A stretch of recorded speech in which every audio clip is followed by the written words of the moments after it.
All right, good evening, ladies and gentlemen, and welcome to the 2024 Mid-Coast Officials Association Hall of Fame induction ceremonies. My name is Alan Slaughter-Zinski from Brevard. I'm feeling good, thanks for asking, from Brevard Sports Network. It's a pleasure to once again be here with all of you. And before we get started here tonight, I think we should recognize, and if you're here, please stand up so you can get your just applause. Those that have been previously inducted into the MCOA Hall of Fame from the inaugural class of 2022, Bob Walton, Mike Pressman, Fred Reese, and of course no longer with us, Dave McGinnis and Jim Thompson. And from the 2023 class, Jack Stallings Jr., C.W. Bailey, Barbara Burgess, and no longer with us, Bill Bancroft, Larry McKellar Sr., and Jack Stallings Sr. So if we can have a big round of applause for our previous inductees. Jack is standing, but he's in the back. Jack's in the back. But he is standing.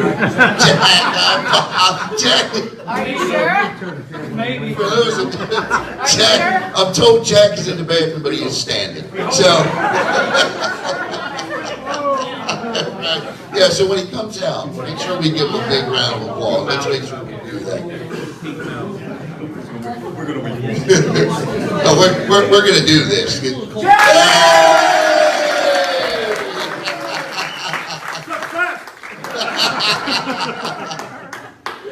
I shake your hands, please. I want to begin tonight. I don't have a lot to say, and I know a lot of you are present. Thank God. But you know, in our world today, it's changing so much. I mean, there's change here, there's change there. You know the political landscape. You know all of it. But I think that when you look at sports, and I mean, we can even talk about like the FHSAA this year and the changes. You know, the NIL, the student athletes, rule changes for safety. All of it has, you know, really impact. You know, baseball, pitch clocks, all of that stuff. Changes are, you know, I was watching preseason football today. How long before we go to the dynamic new kickoff in high school football? You know, rule changes, but changes nonetheless. And I think people in general aren't comfortable with change. We accept it because we're forced to, but I don't think people are entirely comfortable with it, which is why it always blows my mind that referees, umpires, and officials are always the ones most often criticized on athletic fields, and parents and student athletes and knuckleheads like me in the media, Harvey Calvin, even guilty of that. And I think that if we took a step back from all of it and we looked at the one constant in all of sports, it's you. It's you, the referees, the umpires, and the officials. Because when it's all said and done, and we want to learn these rule changes, and we want to know what's going on in the field, who do we come to? We come to you. And it always blows my mind how during a broadcast we can say, oh, I blew that call, or a coach can scream your head off, or a parent, you know, wants to meet you in the parking lot after the game. But afterwards, they'll walk up to you, they'll smile, they'll shake your hand, and they'll say, great job, ref. And I hope and pray, because I know I mean it. I know I mean it when I do it, but it is the one sincere thing, because you do a terrific job. And this induction class here tonight, just this induction class, 4 inductees, 130 plus years of experience representing 7 sports. Just sports. So, Just Larry. Just Larry.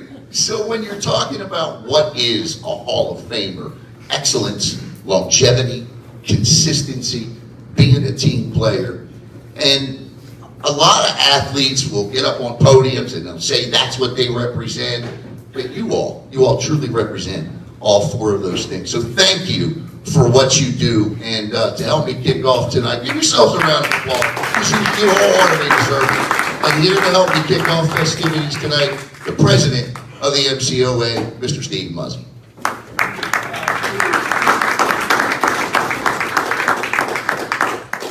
All right, thank you very much, Alan. All right, I'm just going to say a few words. Again, I wrote a few words down. This is our third annual Hall of Fame ceremony, and it's really great to hear everybody getting together, spending time with each other, reliving stories. It's just what it's all about.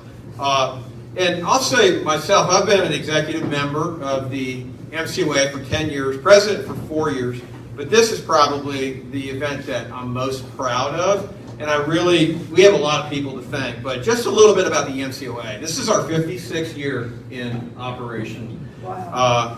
Almost as old as Alan. The MCOA, we now provide officiating services for following sports: football, volleyball, basketball, soccer, wrestling, baseball, softball, girls and boys lacrosse, and now flag football. So we serve 28 high schools. We've also started providing services for middle schools. We've done basketball for quite a long period of time. I know back in the day we did junior high football, but we have now picked up 3 sports with middle school. Brevard County is really seeing the importance of athletics in the overall student experience. I mean, and the one thing that I'll say about officials, it's not a fun, we struggle. It's hard, as you all know, being a sports official, it's not for everyone. And it's something that we have to deal with a lot. But, I find it ironic that we have 2 members of the media as like our guest speaker. They're not always the most complimentary.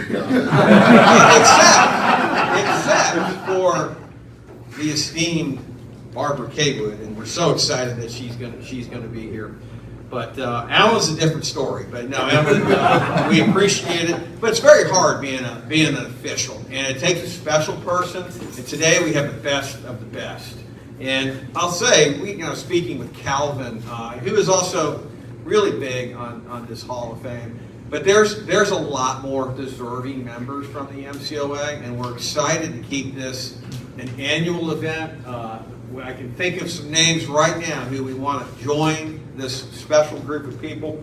But just want to say thank you. And as you know, in sports nationwide, there's a growing shortage of officials.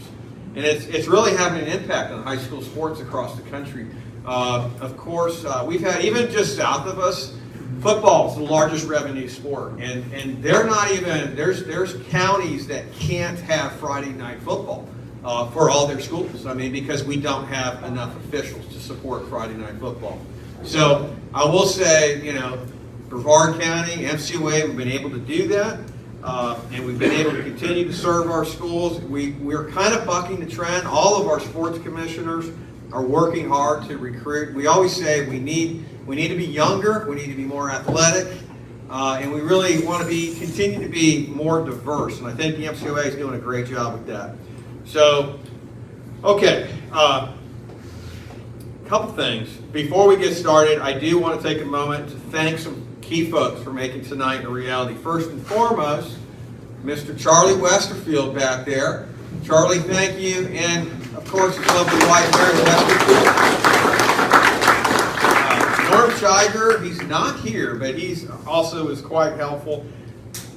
I do want to thank Alan Zlotarinsky. I don't know if it works. I can't spell his last name. I just have it here as Alan Z. And while, Alan is just an amazing contributor to high school sports in the area. And I will say, as officials, we are constantly evaluating our, what we do. I mean, we're always looking, and we really take advantage of a lot of your broadcasts. We try to rule out Just make sure the you turn the opinions. volume down. We turn the volume down. But seriously, what this guy does, he literally works 18-hour days. And he's, I don't know how he does it, right? Like he is very committed, and he's got his sidekick who just keeps getting better and better every day. It's Caleb Brown. But so we're very happy that Brevard Sports Network is documenting this. This will be broadcast, so we are being recorded. It will be broadcast. I think we're going to run it. What time We'll run it tonight. We'll run it tomorrow at 1 o'clock as well. Okay, so we'll send out the link on the MCL website. But also want to thank some other folks, Alan, of course, and Caleb. But I want to thank our current officers and sports commissioners who are here tonight. They can stand up. Calvin Wright, our basketball commissioner. Calvin's actually standing up over there. Yeah. Peter Catania, volleyball. Thank you, Peter. Dan Lawrence, baseball.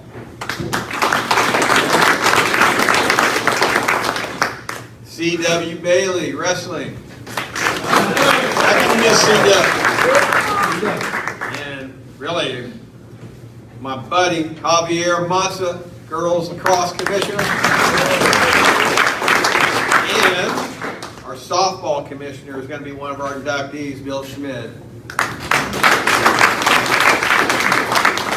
And thank you, Alan, for recognizing our current Hall of Famers who are in attendance. We're not going to ask Jack Stallings Jr. or CW to stand up again, but thank you.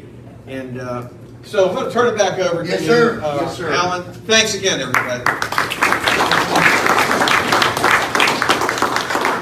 All right, I tell you, it's going to be, when Steve told me, thank you, by the way, Steve, for those kind words. When Steve told me who the guest speaker was, I was absolutely thrilled. And what I'm going to tell you is a true story. But first I want to tell you about her accolades. And of course, I'm talking about Miss Barbara Cawood. Now I'm going to end it and then hand the microphone over to Miss Barbara. But I promise you what I'm going to tell you at the end is the absolute truth. Barbara retired in 2005, 21 years, just 21 years as the prep sports editor for the Florida Today newspaper. 21 years there. A native of Harrisonburg, Virginia, and if you don't know where Harrisonburg is, it's tucked in a little ski resort town, about 90 miles south of D.C. She graduated from Ocala High School, attended Southern Methodist University in Dallas, took a job as the sports editor of the Ocala Star Banner upon her graduation in 1959.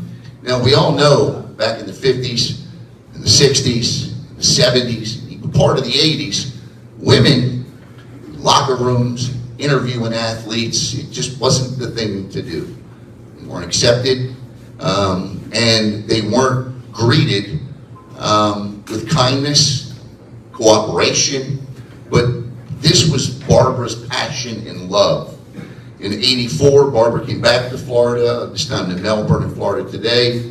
She has had a spectacular career covering student athletes in schools, not just here in Brevard County, but all over the country. And she's going to tell you, I hope, about some of the wonderful people she's interviewed in her life.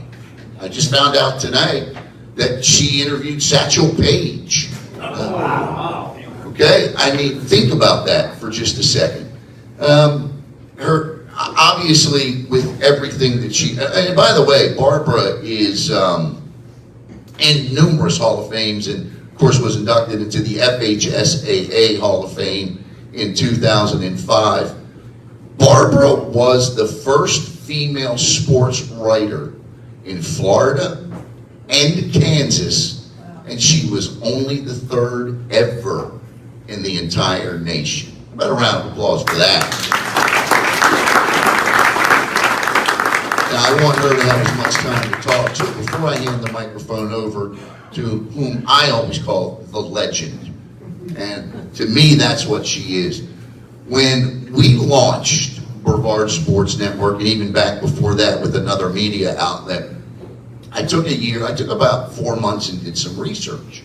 And I said to people, coaches, I may have even spoke to some of you about it. When you watch sports, prep and youth sports, how do you want it covered? Out of every 10 people I talked to, 8 or 9 of them said the way Barbara Cawood covered it. And I said, you know what? I'm doing a deep dive, and I'm going to find out how Barbara Cawood covered sports. She covered it with a love, with a passion like no other. And I promise you this, we meet our heroes all the time. And sometimes they say you don't want to meet your hero. If there's one thing I'm grateful for in this life, it is the opportunity to have met my hero, because truly, Brevard Sports Network doesn't exist, and our passion for sports doesn't exist, because the bar is Barbara K. Wood. It's here. Our goal is to simply get close. So, ladies and gentlemen, it's my honor and pleasure to introduce you to my hero, Barbara K. Wood.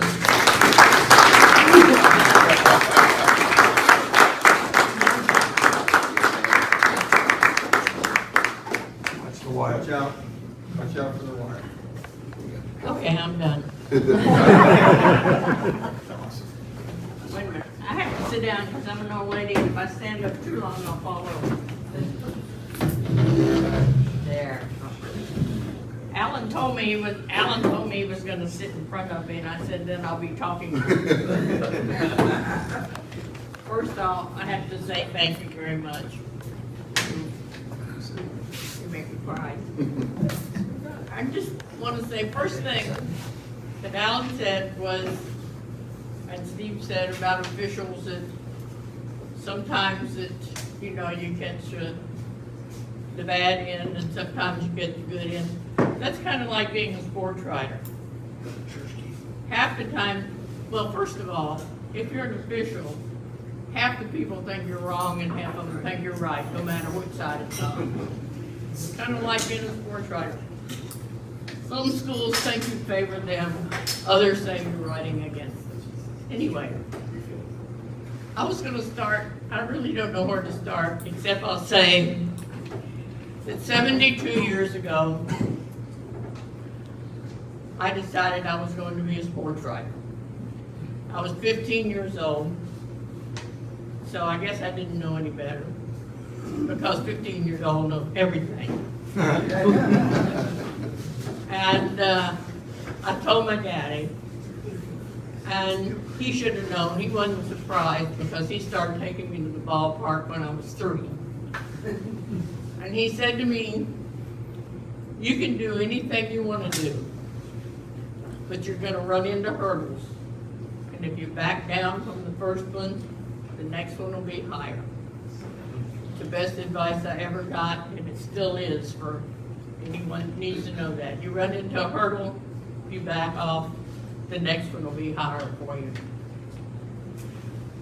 I was pretty determined even as a 15-year-old, and I have to say that I met the most helpful, most gracious, most enlightening people all the way. In high school, and I was a sophomore in high school, the football coach, Mike Buhop, let me stand on the sidelines and learn about what was going on. The basketball coach, Don Cobb, let me come to practice and broke down basketballs so I could watch and absorb what was going on and learn the particulars about basketball practice. My high school paper didn't have much of a sports section, so I did what I could. I really, really wanted to go to Southern Methodist University because even as a 15-year-old, I had pictures of my idol, Doak Walker, the Heisman Trophy running back and All-American at Southern Methodist, plastered all over my bedroom wall. Well, I couldn't afford to go to SMU. It was a private school. So I went to Virginia Intermont, a junior college in Virginia, which had an over-the-top academic standard. They gave me a scholarship.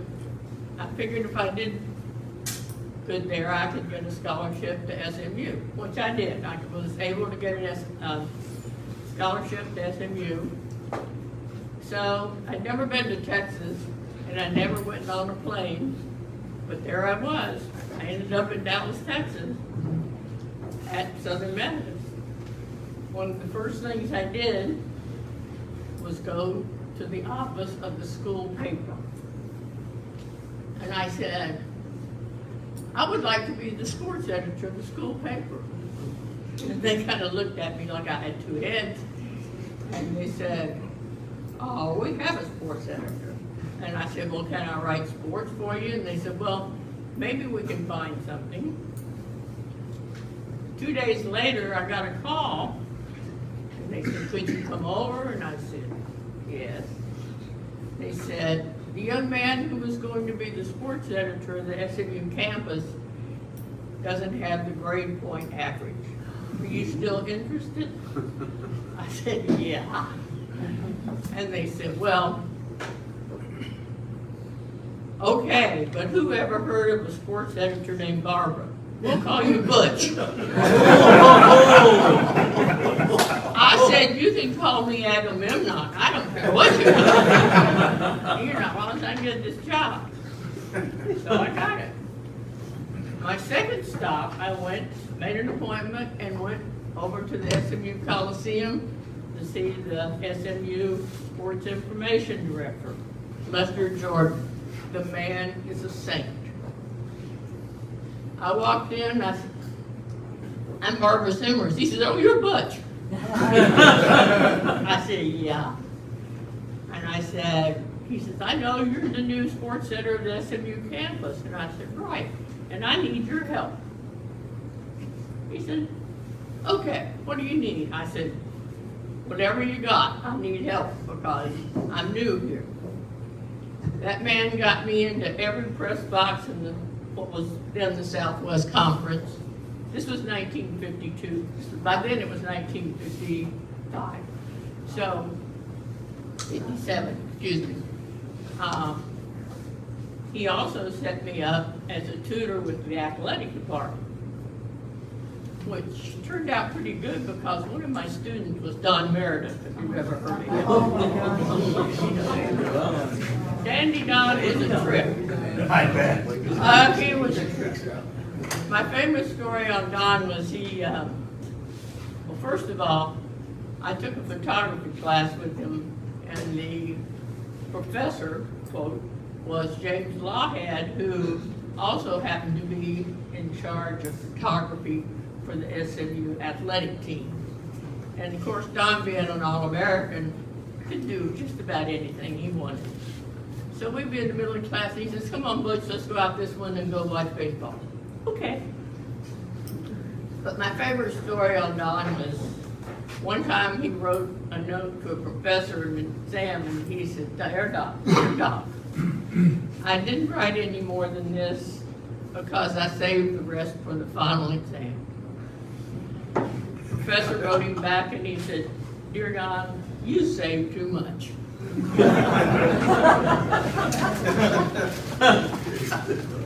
Show you how lucky I was. I'm a senior, about to graduate. During the summers, I had come home to Ocala and interned, so to speak, at the Ocala Star-Banner, writing obituaries, recipes, you know, that kind of stuff, but spending most of the time at the ballpark.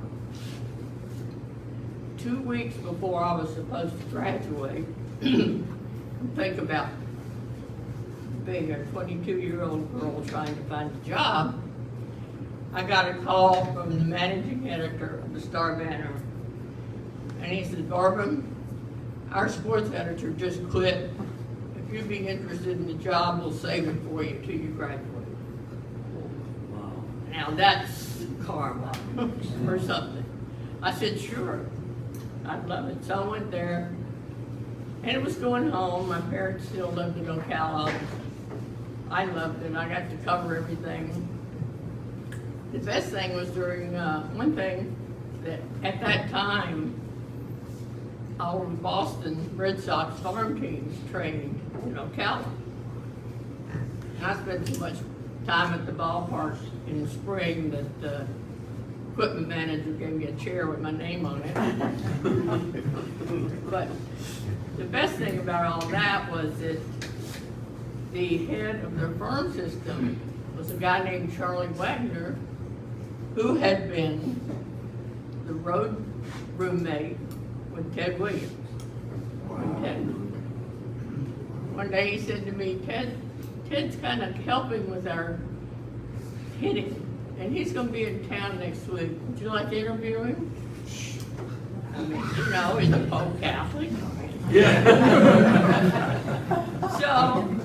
So I did, yeah, great interview, although I have to tell you, he asked more questions than I did, and all he wanted to talk about was fishing.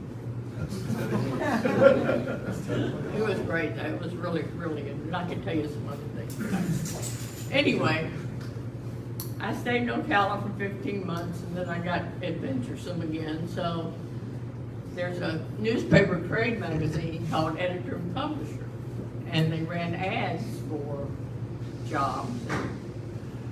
I saw one for the assistant sports sports editor at the Hutchinson News in Hutchinson, Kansas.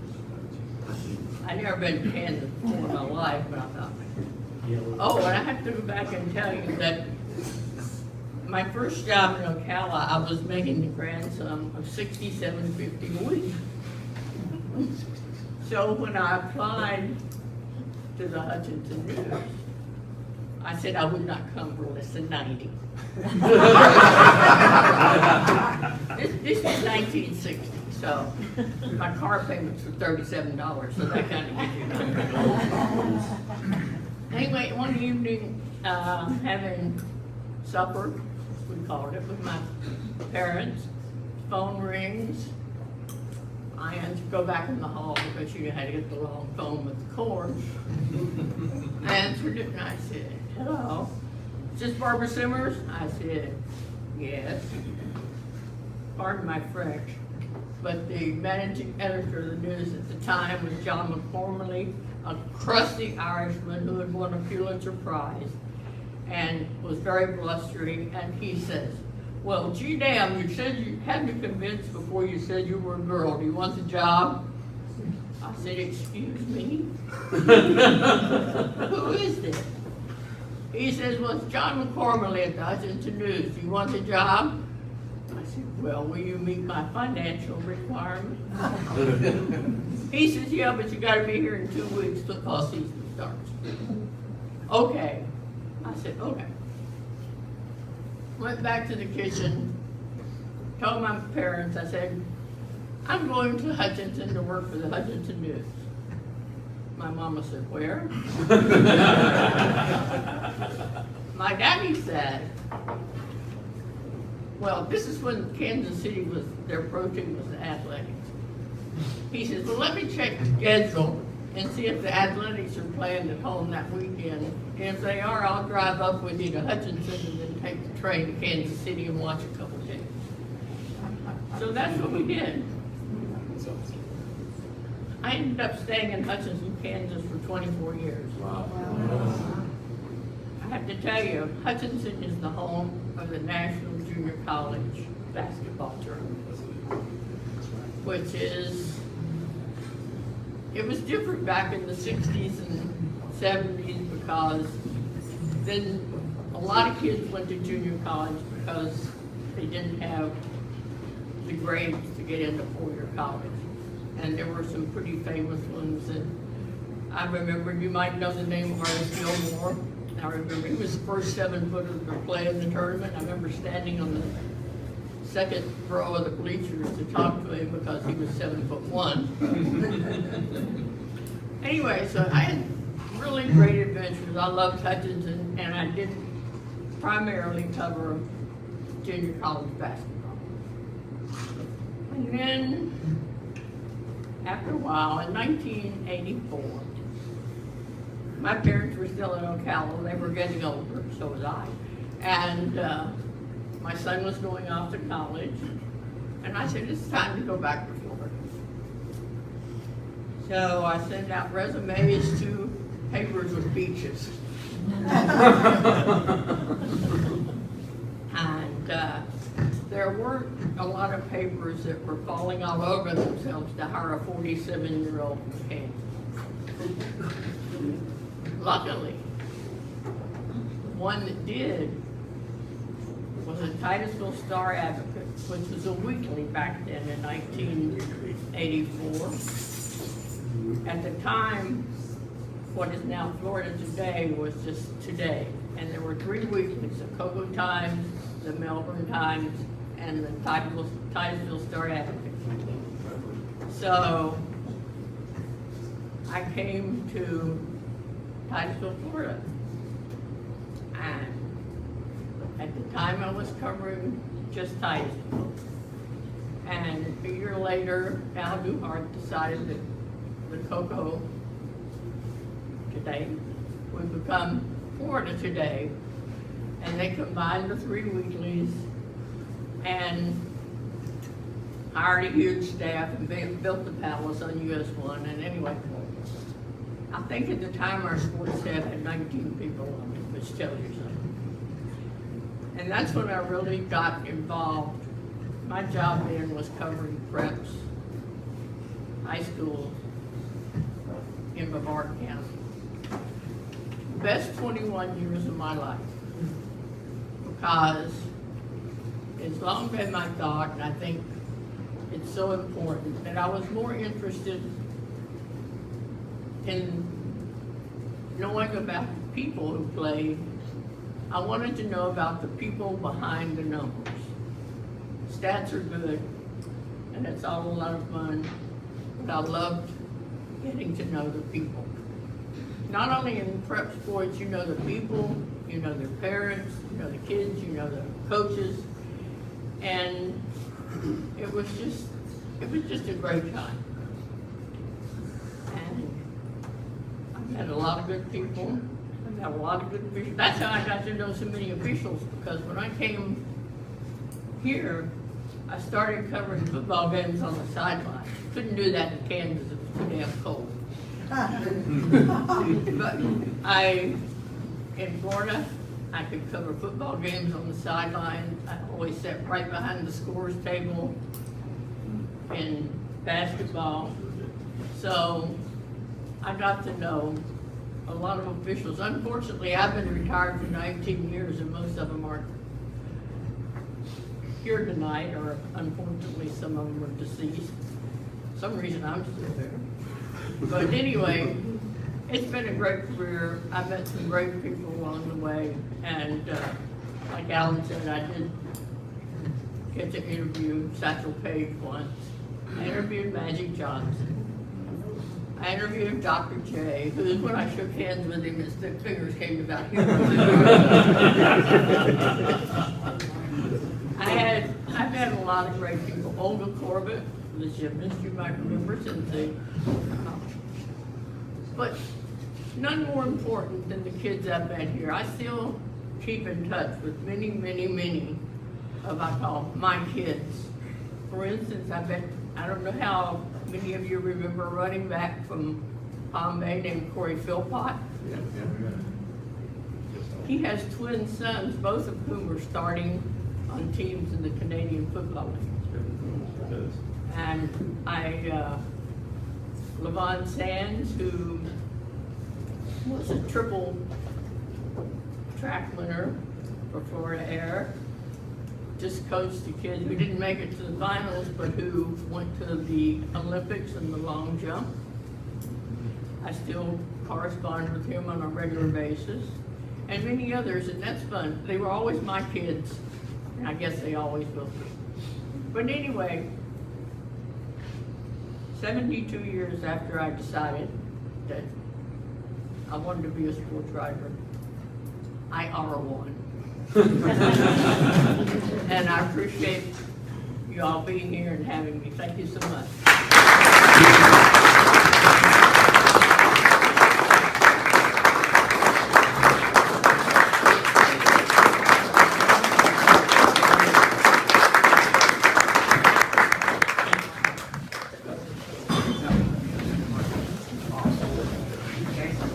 Absolutely incredible. Thank you, Barbara. All right.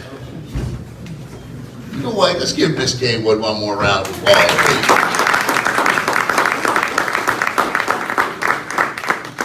All right, let's get to the inductions for the 3rd annual 2024 MCOA Mid-Coast Officials Association Hall of Fame. And our first inductee tonight will be Dave Rao, and he'll be introduced by Mr. Ron Patrick.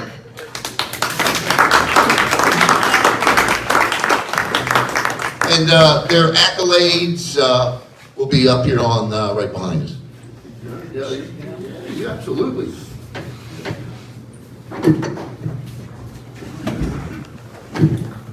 Thank you, Barbara, that was terrific. That was terrific. And my apologies right up front. My memory is not nearly as good as Ms. Kaywood's is. So I've had to write some things down.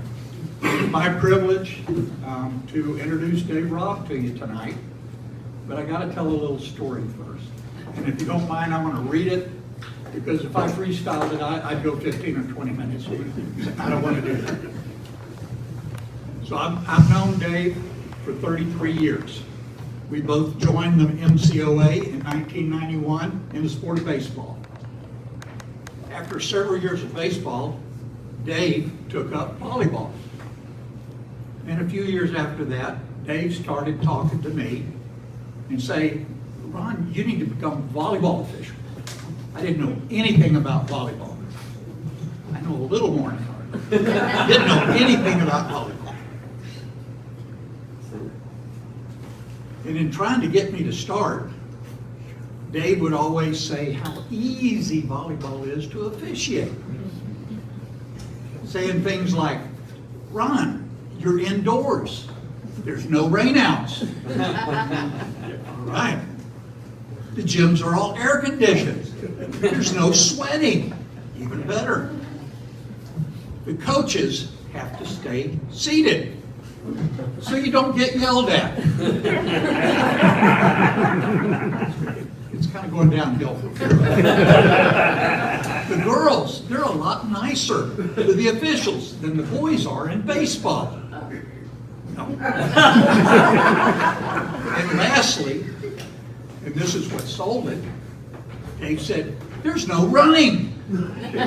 You just stand there, you know. You stand in one place, maybe you move a couple of feet this way, you move a couple of feet that way.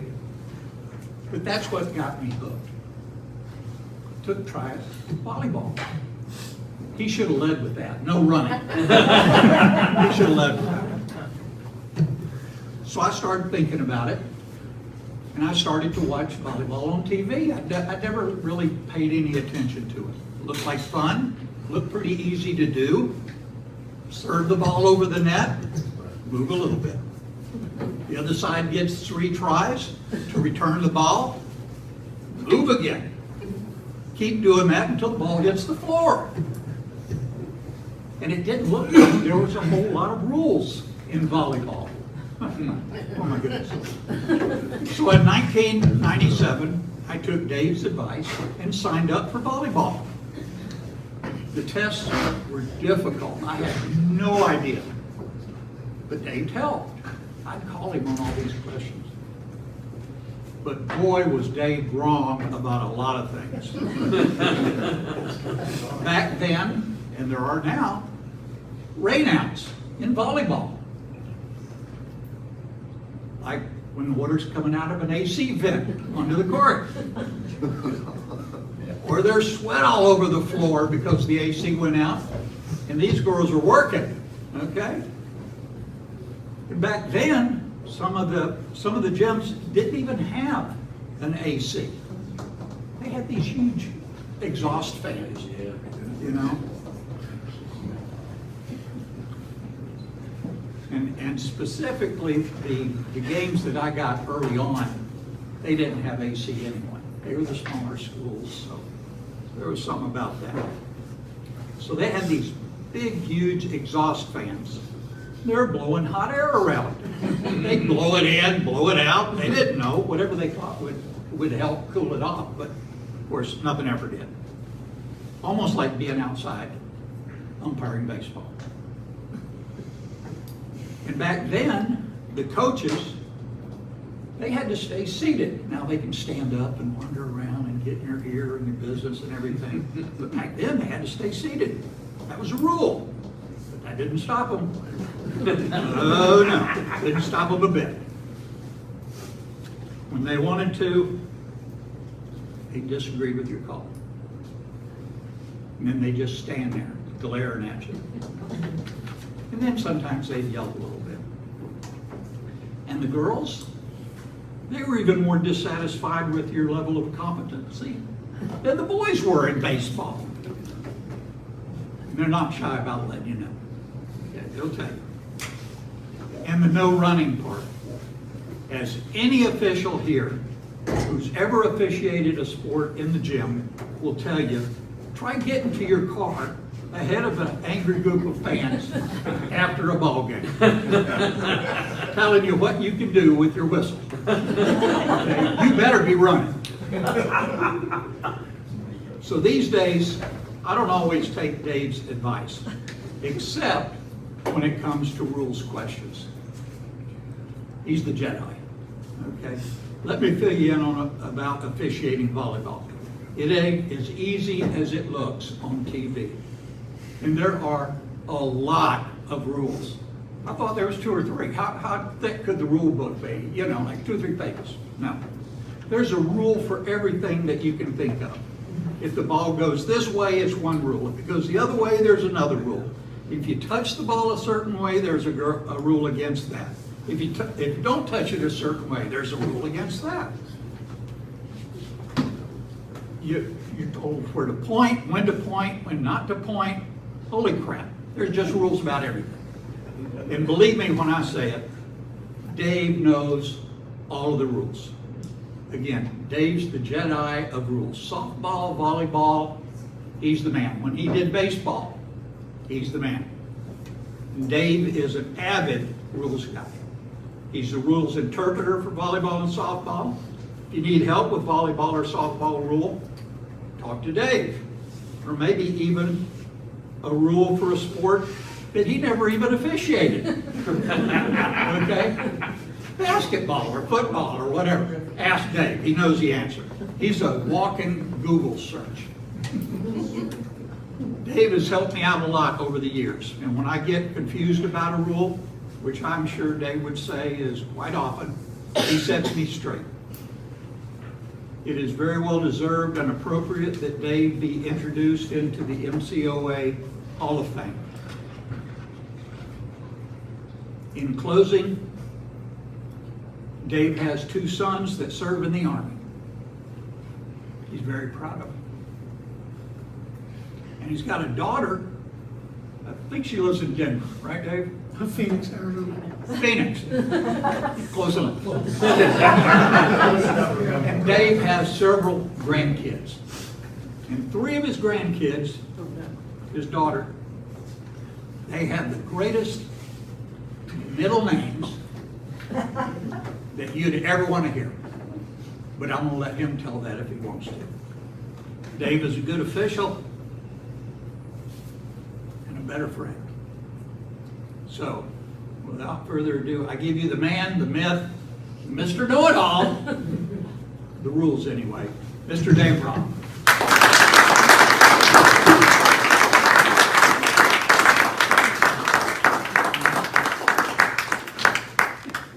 That was good. That was good.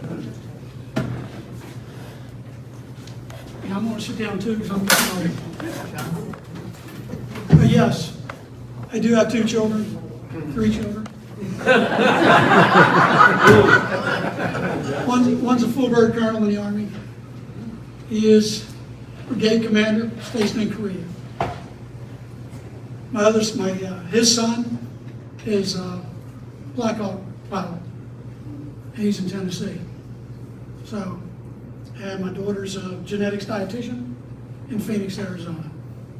And not only that, but I do have great-grandchildren. So, but I want to thank Ron for the introduction. I want to thank the MCOA for allowing me to be inducted into the Hall of Fame.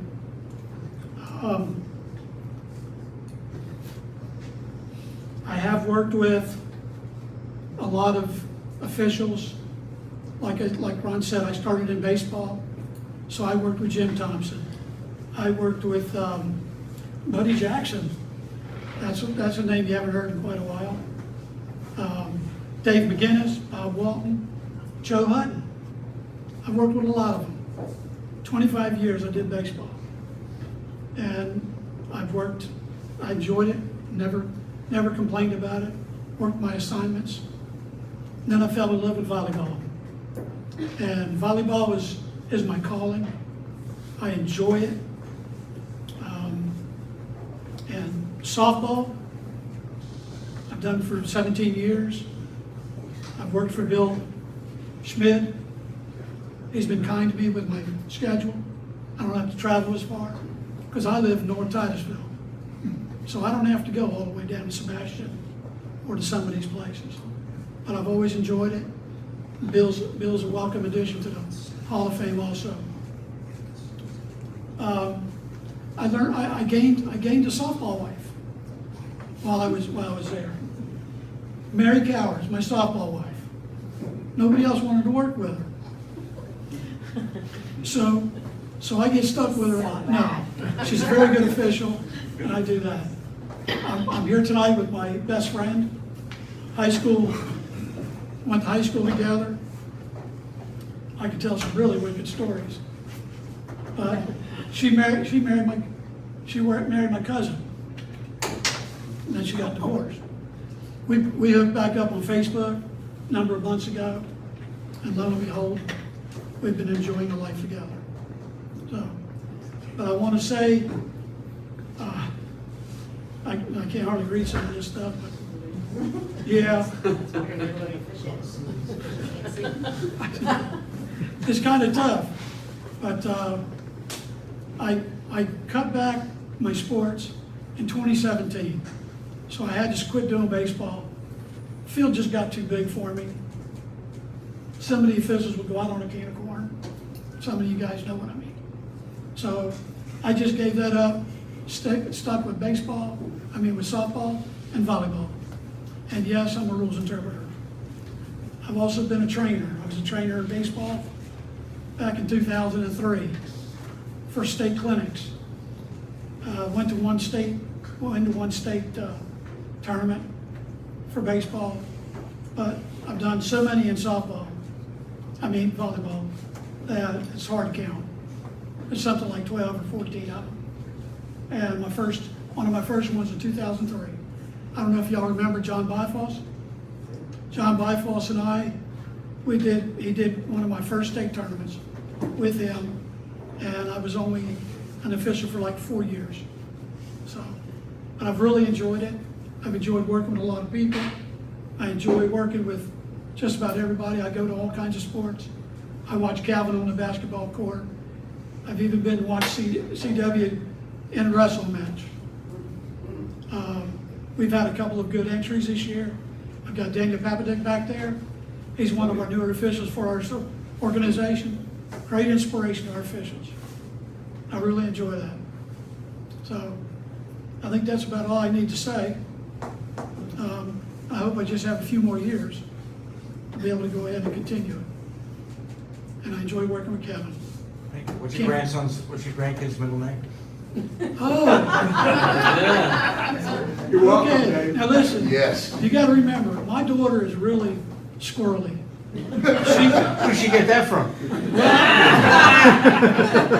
All I can tell you is, she graduated from college with her master's before she was 21. Wow. She's a genetics dietitian. She handled a lot of PKU babies, and now she works for B. Johnson, and she makes buku bucks, trust me. And but she named her children. The oldest one is Gwen. Rocket Man. Rocket Man. The last name is Albrecht. The second one is Duncan. Ghostbuster. Yeah. But Gwen was named after Tony Gwynn. Because it was funny, because I have just a little story afterwards. And then my granddaughter, her name is Billy Invincible. After Billie Jean King. My daughter was 12 years old, and I had a baseball game at Merritt Island High School. So I took her with me. I said, sweetheart, I said, you can sit up there in the press box, you can do your homework.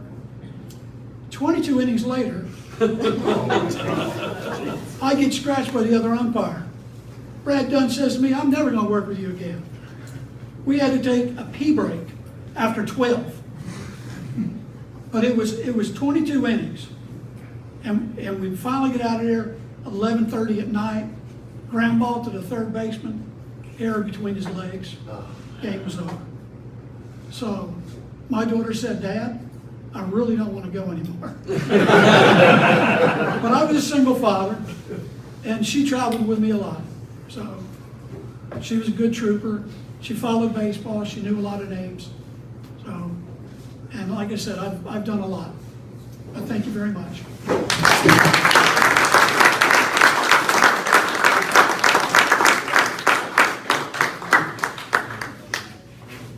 You know,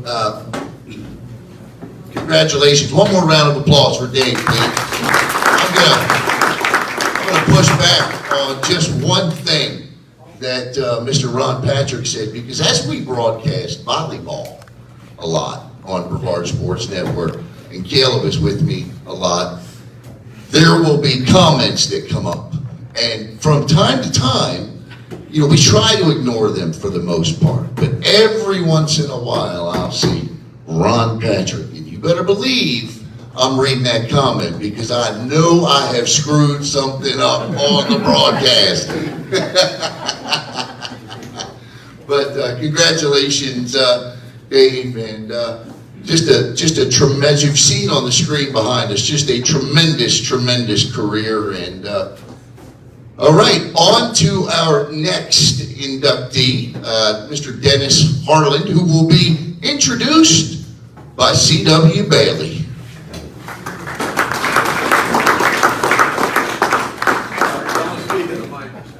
Yes, please talk into the microphone. You might not want that.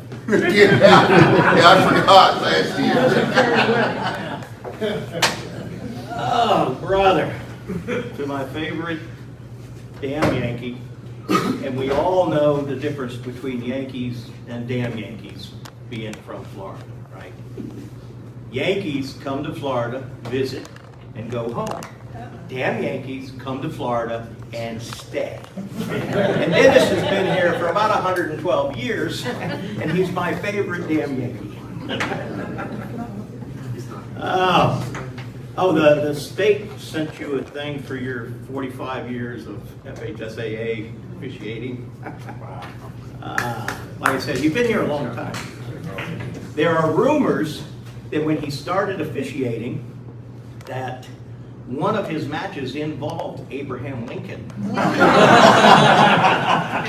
They used to spread out bales of hay and they would wrestle when he wrestled, because Dennis did wrestle in college, and he coached college, he's officiated college, he knows everybody that's ever wrestled on the planet, which is a lot of us, you know. You okay, Dennis? The thing is, and Dennis, elder statesman, all officials know that occasionally you stumble upon a coach, a parent, a whatever that isn't up to speed. They're nasty, they're mean. They coach, you need to calm down. Parent, you're gonna have to calm down or you're gonna get out of here. You can't throw me out of here. Well, you get to a point where you say something to the effect of, coach, parent, F around and find out. Well, Dennis will coach you a way to say that less confrontational. Dennis taught me to say, instead of F around and find out, it was, coach, you're welcome to test that assumption at your earliest convenience and then take note of the results. That's much better, right? It doesn't put as big a screen in your mind. Wow. Yeah. Test that theory. Write that one down. And it works all over the place, you know. I had a parent, angry parent one time when I was officiating, where it was young kids, and she was walking on the mat. And I didn't yell at her or anything. I said, excuse me, Coach Mom, you need to at least get out of bounds. She says, you can't tell me what, well, yeah, I can. And I had said, test that theory, you know. Your options were get out of bounds, get in the bleachers, or go in the parking lot. You know? It worked out really well because there was an off-duty deputy there, and he went up and told her, he said, if you don't leave, right now I'm an off-duty deputy, but if you don't leave, there's going to be an on-duty deputy here that will help you. But Dennis has done it all. He's done it all. I mean, it's reading Dennis's accolades. He wrestled for Central Michigan University. He was a champion in '68, in '69. He was a co-captain of an undefeated team in 1969. Three-time NCAA College Division qualifier. So he's not just an official, he's a badass old man, let me tell you. If you can avoid having him grab a hold of you, that would probably be to your benefit. Don't challenge him, you know, because what'd you say, how many years of this collectively? Over 130. Over 130. Half of those belong to Dennis. Fully half of those years belong to Dennis. But he's fantastic. He helps train the officials. You know, I mean, I thought I had reffed a long time because I just finished my 36th year. Dennis has got 112, you know. So. And at all levels. You know, he's reffed matches between Central Michigan and Michigan, and he wrestled for Central Michigan, and they felt so confident in his unbiased ability to coach or to officiate his alma mater against their biggest rival, and that's the reason he's you know, all this integrity. He's just loaded. He's let's see, he was just, I'd be neglected if I didn't mention that last year he was inducted into the National Wrestling Hall of Fame, the Michigan chapter of the National Wrestling Hall of Fame.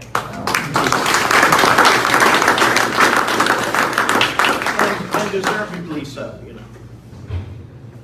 Let's see, he's reffed 23 Michigan high school state wrestling finals, 2 Florida state finals. He was in 6, 7, and 8, he was the National Collegiate Wrestling Association National Championships that he officiated.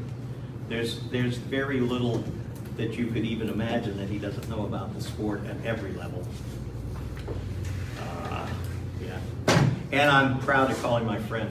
And since you've been here so long, what'd you tell me? I mean, officially, you actually had a place in Vero Beach for 39 years, is that what you said? 39 years. I mean, he's a snowbird because he's got enough sense that when it gets really cold in Michigan, you head south.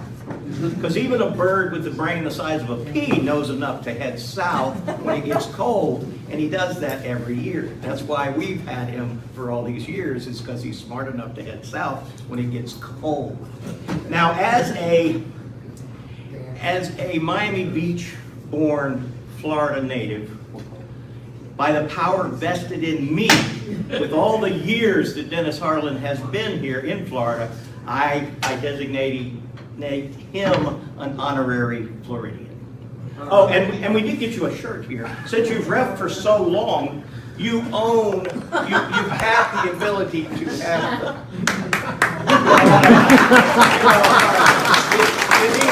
You make the call. Come on up here, my brother. Don't lose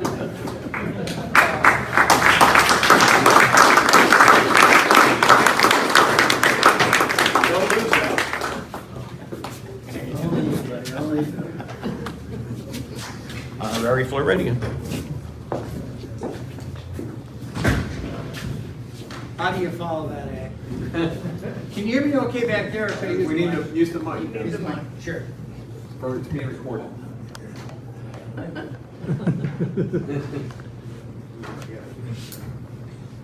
Oh, am I gonna wear this in public? You can put it on now. Thank you. Well, following that, the things that I would like to share tonight really are probably a little different and unique. Rather than talk about myself or things that I've done, and I've had some great experiences, it's really nice listening to some of yours I've had some of the similar ones, and it's awesome. The sport has given me so much. But I really would like to do is share my story as to how you really, although not directly, but indirectly, probably have a lot of people out there that would say the same thing, that because of you, I was able to do something. So, wow. Thanks for the introduction, CW. I was very worried about that. And thank you for the nomination. For the board of the MCOA, I'm very humbled to be inducted into your Hall of Fame. It's very unusual to have someone like myself in the situation I present versus some of the other inductees. A special thanks for my family, the dedication that they've given me over the years to put up with all the things that I've done and gone through. Especially not bringing the signs that they always threatened that they were going to bring to some of the matches, that when 50% of the people booed, they would say, yeah, he's like that at home too. They say it takes a village to raise a child. Let me take you on a journey. Many of you here have been a part of someone's village, even when you didn't know it. Obviously, many of the 2024 class here have served or been an example in someone else's village. Congratulations, class. Hopefully my words today will encourage you to be that person. Step up, serve, just be a great example. I have been blessed to have many people along the way to open doors for me. I just had to walk through. Yes, like the song by Journey, I never stopped believing. I really was born and raised on the south side of Detroit and worked on slow trains in the Rouge Row House projects just after the war. I used to tell my students I didn't realize we were poor until they tore down our house to build low-income housing.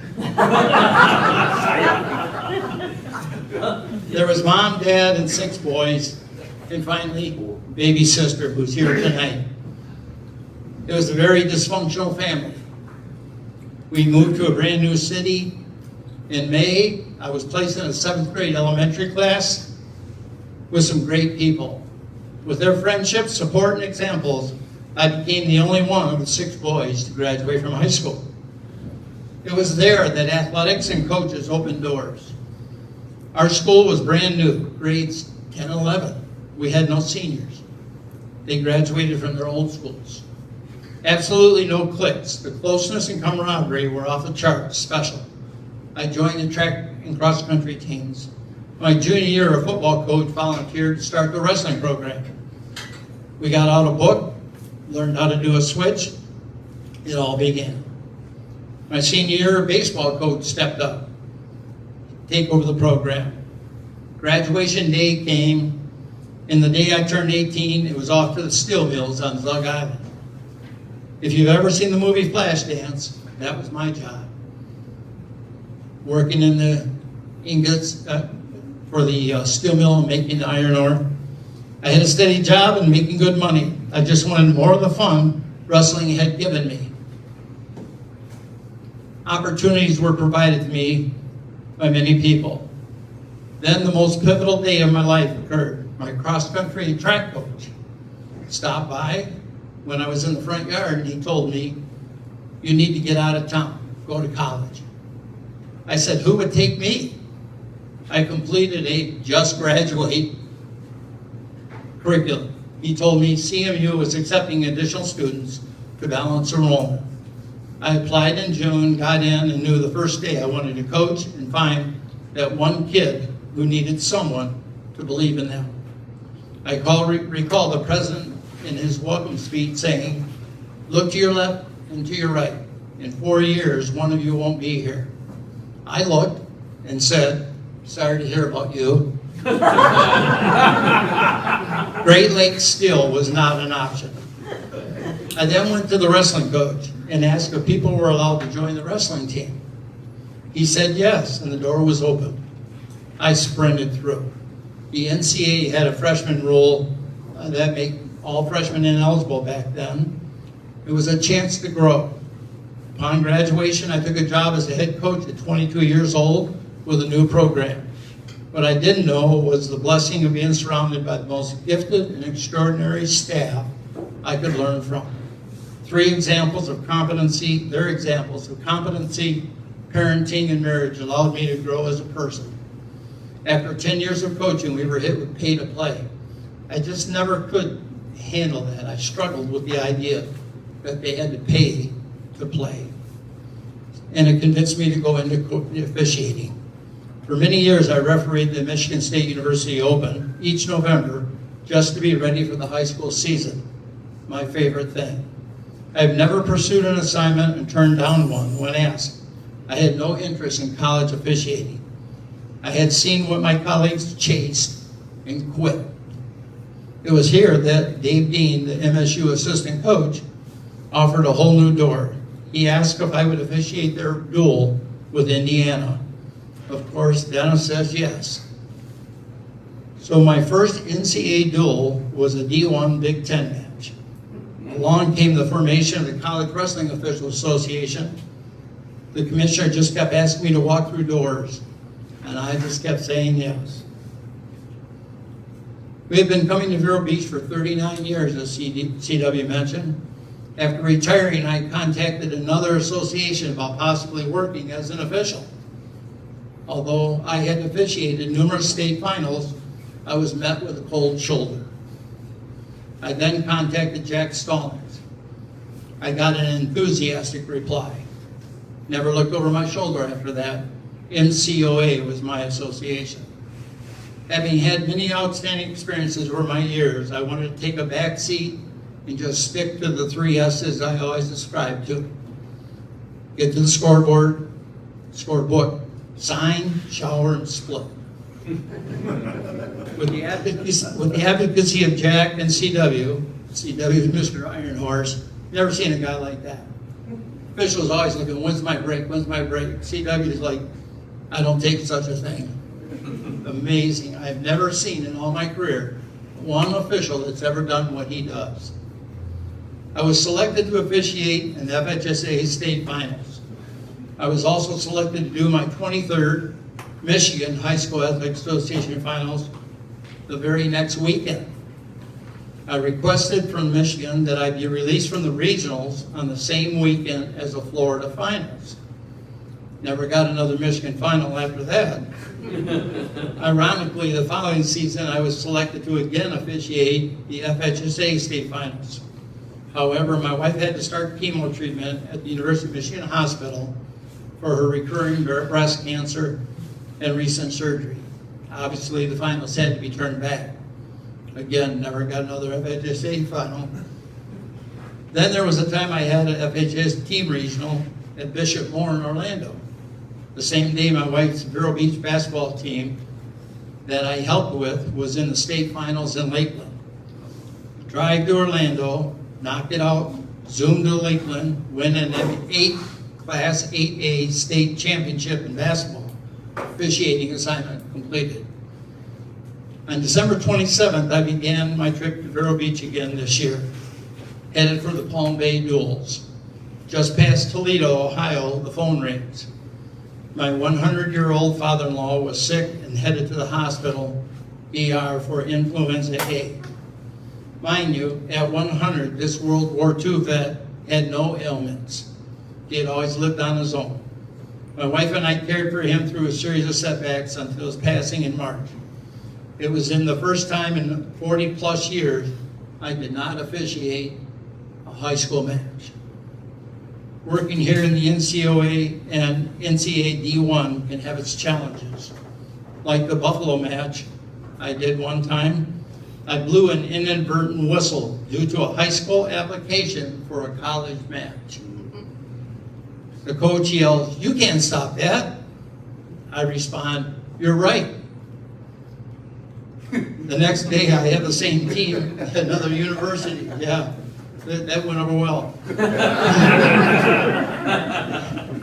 So when you know it, The next day, I have the same team at another university, and walking down the hallway, here comes the coach. He stops me and says, "I've never had an official say that to me. They always make an excuse," and we both laughed. Then there was the in-state rivalry of U of M and MSU, and I'm sure many of you as officials can understand the feeling there. I made the mistake of accepting the assignment, a very high-profile match of an in-state rival. An influential friend asked me if I thought the commissioner would put himself in that position if he didn't think you were capable. Ever had those feelings where you just like, should I really be doing this? Maybe I've gotten myself into something. I got a call out of the blue and asked if I'd be interested in reffing the national duels in Iowa. Wow, what an experience. Surrounded by the who's who of fishing. Year 1 and 2, I worked the NWCA, UCF clubs, and then there was the women, junior college, D3, and NAI schools. And then came year 3. I really realized this was special. Due to budget constraints, there had been a reduction of 7 officials. Yet I was asked to return one more year and do the D2 group. Everyone in our 6-person crew had worked an NCAA championship, except me. In addition of the 30 officials working, only 2 had come from east of the Mississippi. Now I love the skill challenges that officiating in the Big Ten brought. God has blessed me with the ability to see things clearly in real time. But you never know who's watching. I tell my younger officials to pick someone out of the crowd. Think of them as the state head official watching you. Now go to work. I had a match on the BTN network. It was the year of the cylinder rule. For those of you that are not familiar with wrestling, besides the out-of-bound rule of a line, they have what they call an imaginary cylinder that goes right to the ceiling. And that as long as something is still within that line, you're okay. So I can be totally standing out and only have a little finger in there. You're still considered inbound. Sure enough, I find both wrestlers are completely out of bounds, except the guy from Wisconsin, whose wrestler, his butt was still inside the cylinder. He was leaned over, and sure enough, the imaginary cylinder was there, and I let it go. I let the action continue, and his opponent ends up doing the scoring. After video review, I let the call stand. I get to the locker room, shower, and pull out my phone. Voicemail from the director of officials in the Big Ten. Denny, call me when you get this. Ever had that kind of a feeling, do you? Oh, yes. As officials, we know that one. Like, oh. Sure enough, my heart sinks. He says he was watching on the BTN and he sees these guys completely out of bounds and was yelling, "What the hell is this guy doing?" Now I'm hearing this thinking, well, that was my last one. No problem there. Then he thinks about the new cylinder rule and says, "That's an awesome job." Shortly after, I was asked to do the Big Ten tournament. On the mat with our high school wrestlers is just a joy. I always felt at home. CW had me do the dinner on the mat at Cocoa Beach recently. I had never seen such a setup. Wow, I absolutely loved it. You never know how these athletes will rise in their sport. Officiating at UCF with athletes I had seen from Brevard County high school matches. Scotty Sentis, Riverview High School, wrestling at Palm Bay Pirate Duels, and then watching the Olympics this week, Franklin Gomez, another Florida wrestler, is wrestling for Puerto Rico. I had the chance to have those 2 guys wrestle each other at a college match that I was doing. Josh Torilla, I was watching television this last week with the Olympics. Josh Torilla and Casey Cunningham, who I officiated in high school and college, on TV yesterday, coaching in the Olympics. Others like Rocky Kozar, Rossi Bruno, and Eric Rahalas, all from Brandon, D1 wrestlers. Rahalas was a 4-time Florida State champion, undefeated. I had him in his first college match against the University of Pittsburgh. They shake hands, He gets picked up, slapped on his back, and loses. I remember thinking, welcome to college. A special moment in all this was a match with the new defending national champions, Penn State. It was held in Kellogg Arena. It's a clone of Lakeland, if you've ever been in that arena.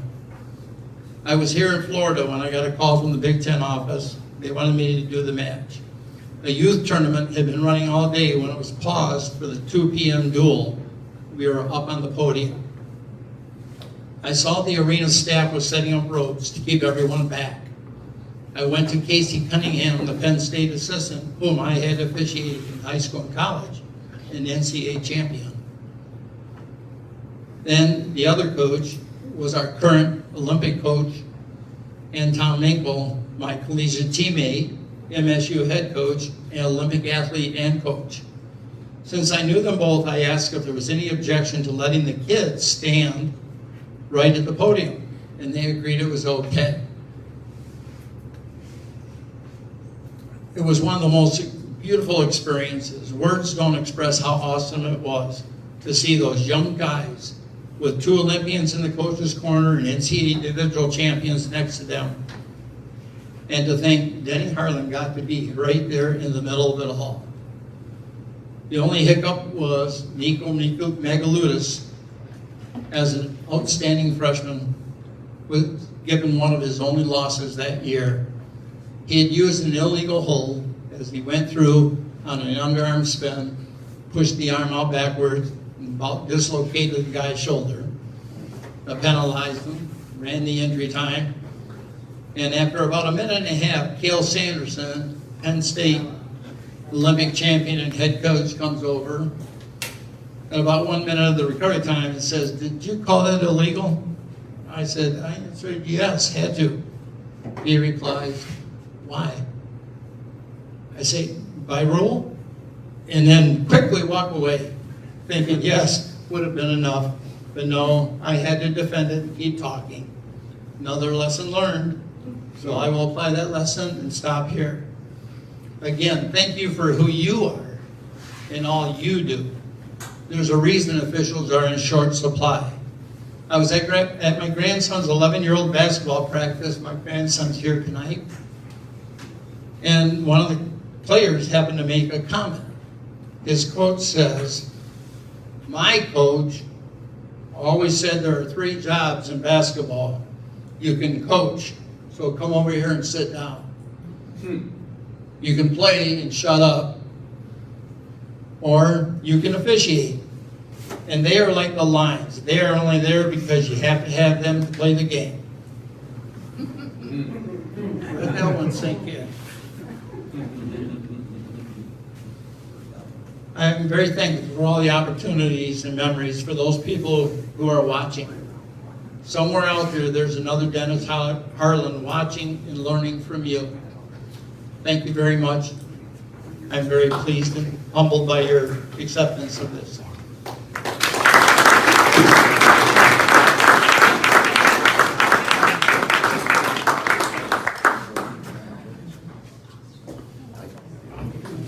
Thank you, Dennis.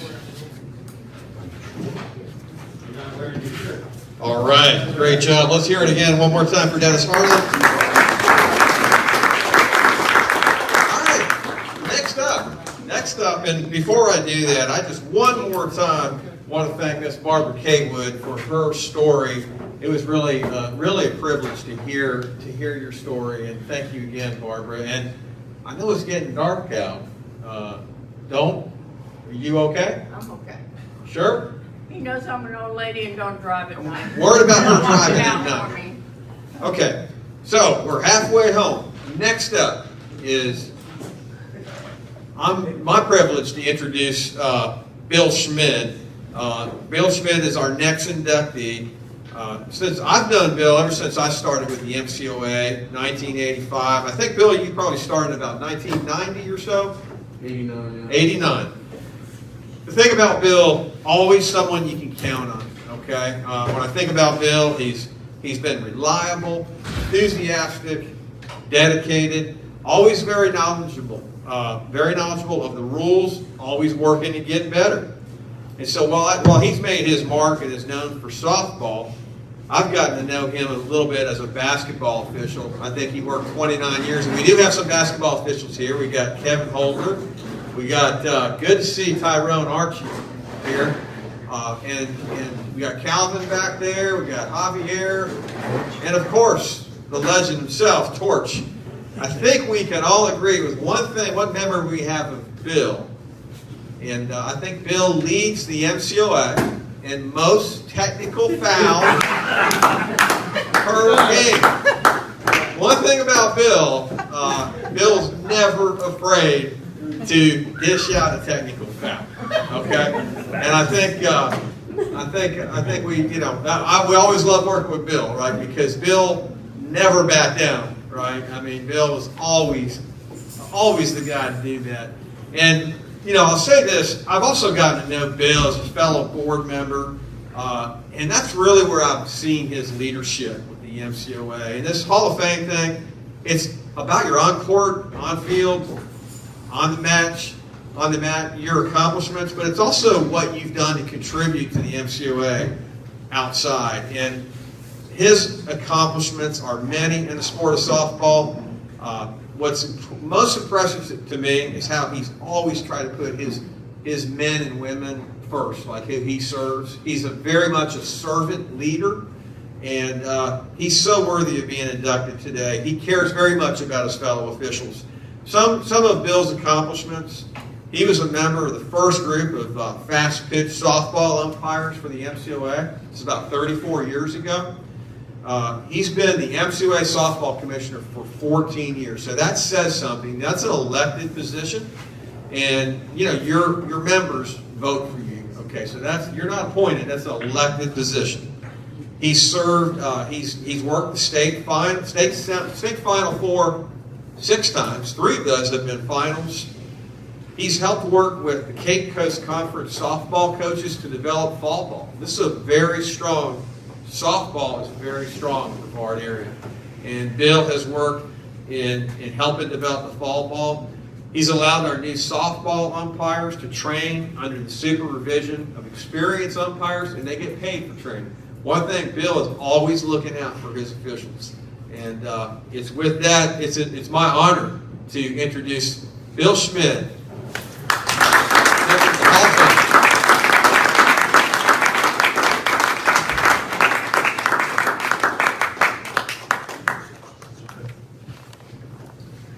Thank you very much. First, I want to thank my wife Heidi for those broken nights of date nights, as we all know, a lot of turnbacks. And also like to thank my stepson Rick and his wife Shannon for being here tonight.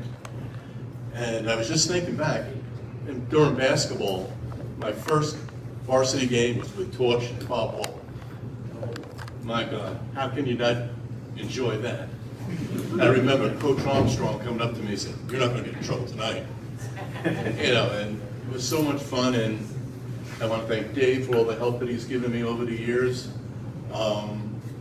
He takes care of a lot of the North End for me, and he is Mr. Rules when there ever is a problem. And I do work with Mary too, because, like Dave said, nobody wants to work with her.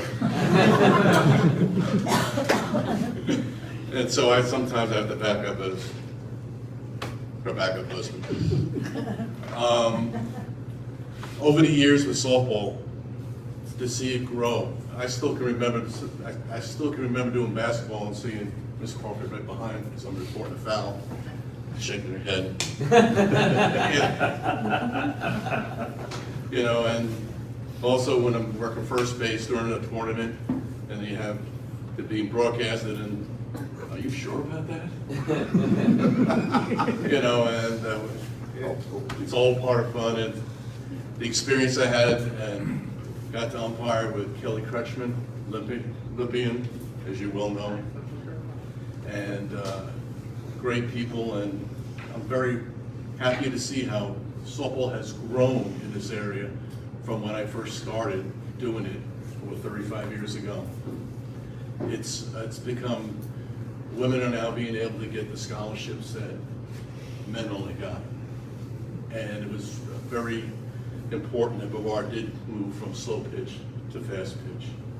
And I want to thank everybody for coming out tonight, and thank you for this honor, MCOA, because I don't think, it's hard. I'm very humbled. Thank you.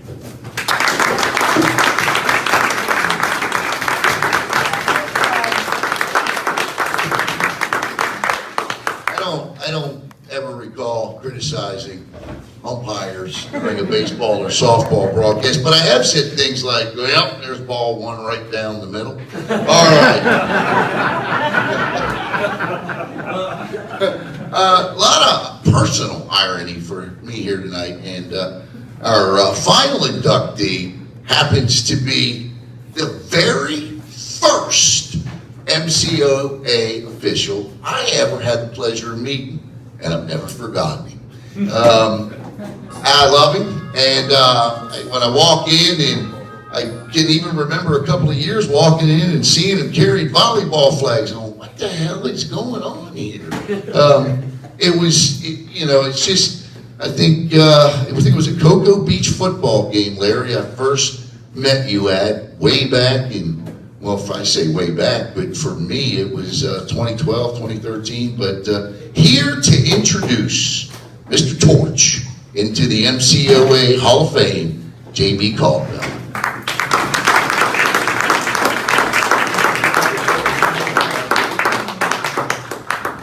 That's right. Wow. Good evening, everybody. How you doing?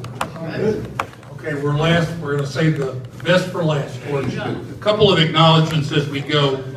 First of all, I think I'm the first presenter that's not a member of the association, but I do have a little history with the association. I'd like to make a couple of acknowledgments before we start. Number one is Dennis.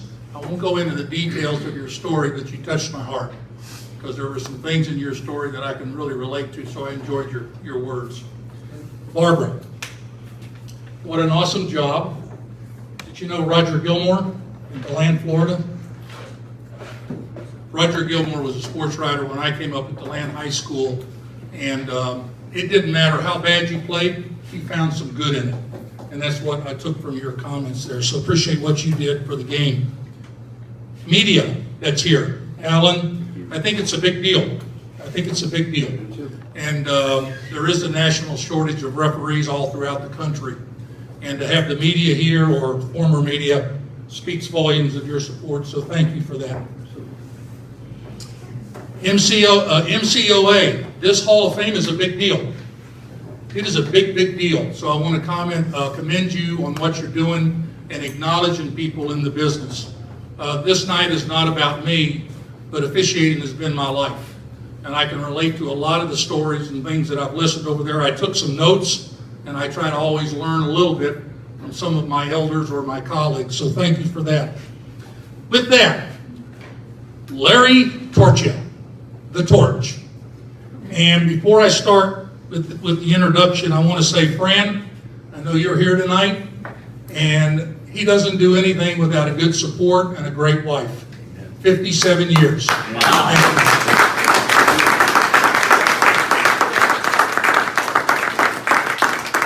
This night is as much about you as it is about him. Damn right. She ought to be eligible for parole by now.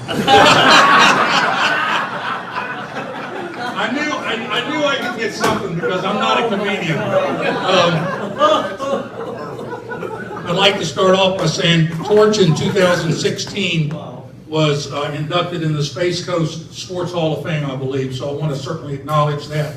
I've got 9 points, and I'm kind of a very structured, systematic guy, if you hadn't figured that out yet, that I want to make. And they're all about the man and the character and the gentleman that I've come to know. So kind of connect the dots along the way. First of all, I'm honored that you asked me to come and present for you. So we were up in Daytona Beach at a program, and I still do a lot of programs of identification, training, and development. And Torch was there doing some of the things that he does, which I'll mention. And he came over and he says, I need to speak with you, and I want to ask you something. And so he ran it by me, and I said it'd be my honor to do it. And I was fortunate enough that my calendar was cleared So thank you for having me, Torch. It's my honor to be here to present this group to you. I've known Torch for 40 years. We met somewhere back in the mid-'80s, and I was told that you moved to Florida somewhere in around '83. So just shortly after you got here is when we met. And our friendship trumps everything that I'm going to say. There's nothing I can say that trumps the friendship. So that's point number one. Number two, I had a fairly distinguished career on the floor. You don't do anything on the floor without a great support system and great people around you and people that provide you opportunities. Many of you know that Torch had some AAU national stuff. Back in the mid-'80s, I was just a young whippersnapper of a referee, thought I knew all the answers, and I was just looking for opportunities. There was no Disney World, wide world of sports, and all the proliferation of the games that there are today. So anytime that I made myself available for games in the Cocoa Beach, Melbourne area, Torch said yes. And I thank you for that, because it's that type of connections along the way that help someone like myself develop and advance along the way. Third point, I got a chance to referee with Torch through junior college basketball and some other small college opportunities. He was a great partner, a great referee, and he had the ability to run the game, be a crew chief. And those of you that have been in this business, everybody can't do it. There's a lot of people that want to do it. He could do it. Now, he would get a little verbose sometimes, every now and then, right? There's my little humor. There's my little humor. Okay? But I actually like that, because if you hadn't figured out with me, I'm kind of loud and I'm opinionated, and I'll let you know where I stand on some things. But I had a little bit more diplomacy than Torch did. So, all right. Number 4. I ran a lot of programs back when programs were not real popular. So I've been blessed, and we've had some really good times with it. Torch was one of my camp instructors. He was a clinician. He was always engaged. He was really good at it, and I appreciate that. Back in '95 is when I started my programs, and you can do the math. Next year will be my 30th year doing programs, and that'll stack up with just about anybody, probably across the country. So thank you for that. He helped me build 2 businesses. One is JC2, which came after my MBA days, and then prior to that it was C Squared, and those acronyms all stand for my kids, by the way, Jessica and Chad. When I got the supervisor's job in the Sunshine State in the mid-Florida, I put together an observers program. The observers program was not a check-off-the-box routine. It was geared to pick some of the best referees that had the ability to teach and be engaged with our staff and provide meaningful instruction in real time. You know, attend the games and then interact with them after the games. Torch was my Melbourne FIT observer, and he was outstanding. So he did that for me for 5 years during my time, and he was one of my best, if not my best. I had about 5 of them throughout the state, and they really provided a great asset for me as the supervisor. And they also stayed engaged with the troops along the way. Tyrone knows, he was on our staff, and he got the was a beneficiary of that. You all know that Torch provides gear in this business. He still does it today. He's always been helpful to me, and in my programs, he'll come and set up his table regardless of the volume of business that he gets. And I know that sometimes you come and it doesn't work out exactly like you'd like it to work out in terms of the volume of business. But he's never told me no. So thank you for that. He's been an instrumental link. Many of you don't know that I lived a charmed life, and all these things we did over the years. In 2013, the NBA called and asked if I would consider being their first ever director of scouting for referee operations.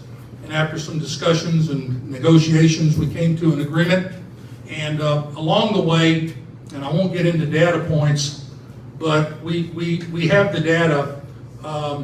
You really live in an area where we've provided more referees in the world and in the country. We're number 1 in terms of feeding the professional ranks of referees at both the NBA, the WNBA, and the G League. I can provide you data to back it up. I'm not just spitting this out. Torch was a big part. I didn't do that all by myself. I had a network of people that I relied on that worked a lot behind the scenes, quite frankly, and through his observer role and things of that nature, and the network that we had built up, and it was actually working into Canada and some other areas as well. But I thank you, Torch, for that, because the success that we did achieve, it would not have been possible without people like Torch. And he was always giving of his time and his professional insights. I have my last two things, and they're really heartfelt. Torch. A lot of times in refereeing, we talk about game, crew, self. Game, crew, self, in that order. Put the game first, then your crew, then think about yourself. Another phrase we use a lot is serve the game. So I'm talking about you tonight, Torch, but I want everybody in this room to know that I appreciate what you do to serve the games. The games don't go on without you. We need more media promoting that, regardless of how we perform on a given night. And we need to do a good job too. But Torch, I can authentically tell you thank you for you and what you've done to the game over the 40 or 50 years that you've done this. You've done well. You have served the game. And right here, buddy, right there, right there. Last but not least, I said it once, I'm going to say it again, and then I'm going to turn the floor over to my man, the Torch. All the night, I didn't get into numbers. I didn't get into how many state tournaments. I'll be honest with you, I don't care. You all don't know how many games I refereed, and nor should you. Okay? But this man has served the game. More importantly than any of that, you're my friend. That trumps everything. So thank you for being a great friend, great relationship, and all the steps along the way. The great news about that is that it goes forever. It keeps going. So thank you. Ladies and gentlemen, let's welcome the Torch, Larry Torch.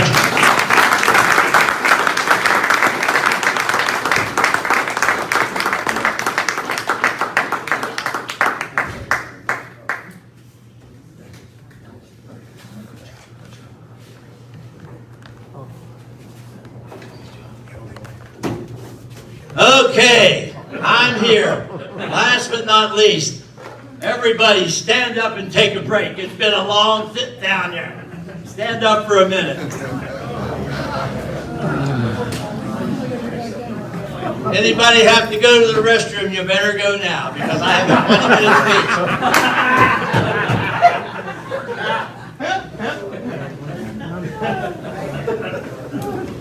Oh, that was quick.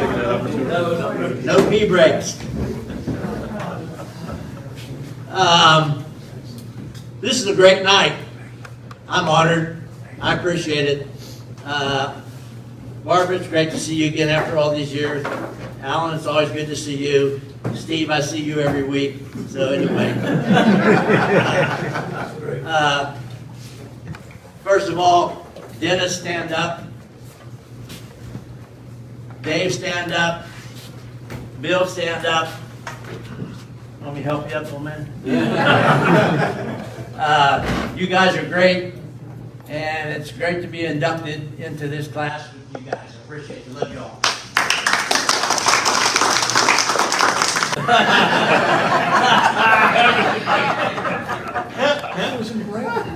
Right.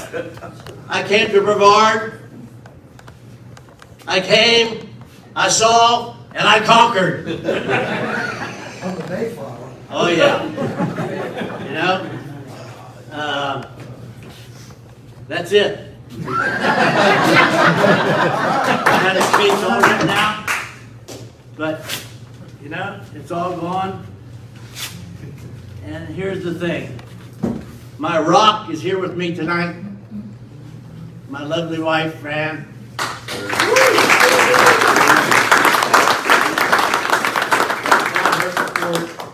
I couldn't have done, I guess I have some things up here that, I don't know if you can read those or not. But anyway, there's a lot that's been going on over the last 50 years. And I truly appreciate MCOA for being involved and accepted and being inducted. My buddy Craig Bailey here with the Florida Today. I got to acknowledge him. He's got 1,000 pictures in a file for me when I retire. And everybody's wanting to know when I'm going to retire. But my doctor told me that he had 5 more years in business, so that means that I had to stay on the courts and on the fields for 5 more years, whether I wanted to or not. Congratulations to the other fellows that were inducted last year and the year before. And this is a great honor. Thanks very much for everything everybody's put together. And I'm not going to be his 20-minute speech like Dennis did tonight.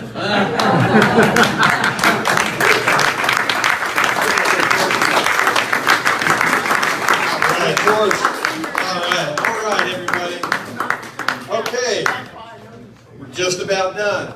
One thing I want to say about Barbara Kaywood, and I know my fellow basketball officials will appreciate that. She was not one who would be shaken. She always, even when it was a tough game, she was always supportive of the officials. She had that special thing about her where she connected with the people. JB, thank you so much. You're so true. We are here. We serve the game. We serve the kids. And that's what it's all about. So great to see everybody. We do have something for our Hall of Fame inductees. We need y'all to come up, take a picture. We need to get a final picture. Okay, we got a shirt for you and a picture. Torch, come on up, buddy. Torch, Bill, Dennis, Dave. We're going to do a final picture, and then we're going to sign off. Okay. Torch, your name is inscribed. Bill's name is inscribed. Wow. Smith? Is the right size? This one, Right size. which one is the XL, which one's the double XL? Joe, you're done. Okay. All right, guys. Who's going to be taking a picture here? My man. Mr. Craig Bailey from the Florida Today.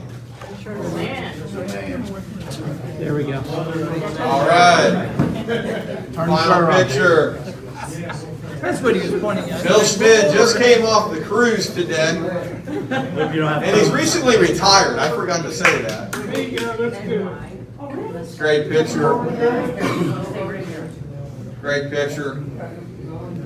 Good job, guys. Smile, guys. Goodness gracious. I never smiled for you before.